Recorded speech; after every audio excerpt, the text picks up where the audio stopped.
அனைவருக்கும் வணக்கம். சற்று முன் வெளியான முக்கிய அறிவிப்பின்படி குடும்பத் தலைவிகள் அனைவரும் பயன்பெறும் வகையில் அவர்களுக்கு வங்கி கணக்கில் பணம் செலுத்துவது குறித்து தற்போது முக்கியமான மகிழ்ச்சியான அறிவுகள் வெளியாகியுள்ளன. இதை பத்தி மேலும் சில கூடுதல் தகவல்கள் நம்ம வீடியோல பார்க்கிறோம். வீடியோ ஸ்கிப் பண்ணாம பாருங்க. வீடியோக்குள்ள போறதுக்கு முன்னாடி இந்த வீடியோக்கு லைக் பட்டன் பிரஸ் பண்ணிக்கோங்க. வாங்க வீடியோக்குள்ள போகலாம்.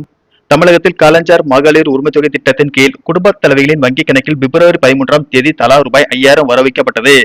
இந்த தொகையானது பிப்ரவரி, மார்ச் மற்றும் ஏப்ரல் மாதங்களுக்கான தலா ரூபாய் 1000 உரிமைத் தொகை மொத்தம் 3000 மற்றும் கோடைகால சிறப்பு நிதி உதவியாக ரூபாய் 2000 ஆகியவையும் சேர்த்து ரூபாய் 5000 வங்கி கணக்கில் செலுத்தப்பட்டது. மேலும் திமுக அரசு மீண்டும் ஆட்சிக்கு வந்தால் மகளிர் உரிமைத் தொகை மாதம் ரூபாய் 2000 வழங்கப்படும் என முதல்வர் மு க ஸ்டாலின் தெரிவித்துள்ளார்.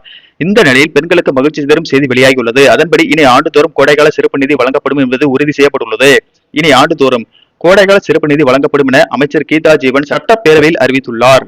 இந்த ஆண்டுக்கான கோடைகால சிறப்பு தொகை ஏற்கனவே வழங்கப்பட்ட நிலையில் இது ஒருமுறை மட்டுமல்லாமல் இனி ஒவ்வொரு ஆண்டு வழங்கப்படும் திட்டமாக அமல்படுத்தப்படும் என தெரிவித்தார். இனி ஆண்டுதோறும் மகளிருக்கு ரூபாய் 2000 கோடைகால சிறப்பு தொகை வழங்கப்படும் என்று அவர் உறுதிப்படுத்தினார். இந்த நிலையில் மற்றொரு மகிழ்ச்சி அறிவிப்பாக தமிழக மக்களின் வங்கி கணக்கில் ரூபாய் 12000 வர வைக்கப்பட உள்ளதாக தகவல்கள் வெளியாகியுள்ளன. அதன்படி மத்திய அரசு ஒரு பிரம்மாண்டமான நிதி திட்டத்தை தயார் செய்து வருவதாக தகவல்கள் வெளியாகியுள்ளன. தமிழக வாக்காளர்களின் கவனத்தை தன் பக்கம் ஈர்க்க பயனாளிகளின் வங்கி கணக்கில் ரூபாய் 12000 வர வைக்கப்பட உள்ளதாக கூறப்படுகிறது. சமீபத்தில் திருச்சிக்கு வருகை தந்த மத்திய உள்துறை அமைச்சர் அமித்ஷா தமிழக பாஜக நிர்வாகியுடன் நடத்திய ரகசிய ஆலோசனை கூட்டத்தில் இந்த விவகாரம் முக்கிய இடம் பிடித்ததாக தெரிகிறது.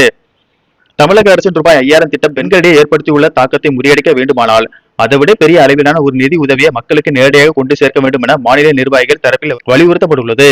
இதை கவனத்தில் கொண்ட அமித்ஷா மத்திய அரசின் பல்வேறு நலத்திட்டங்களை ஒருங்கிணைத்து ஒரு மெகா தொகுப்பை வழங்க ஒப்புதல் அளித்துள்ளதாக கூறப்படுகிறது. மத்திய அரசின் கேஸ் மானியம், உர மானியம் மற்றும் பிரதமரின் கிசான் சம்மான் நிதி போன்ற பல்வேறு திட்டங்களின் கீழ் வழங்கப்படும் நிலுவைத் தொகைகளை ஒருங்கிணைத்து அவற்றை மொத்தமாக ரூபாய் 12000 பயனாளிகளுக்கு வழங்க ஆலோசிக்கப்பட்டு வருகிறது. இதனால் தமிழக மக்களின் வங்கி கணக்கில் ரூபாய் 12000 விரைவில் வர உள்ளதால் தமிழக மக்களிடையே மகிழ்ச்சியை ஏற்படுத்தியுள்ளது.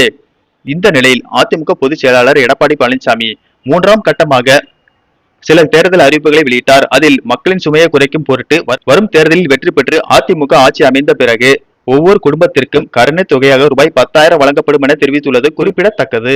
நன்றி, வணக்கம்.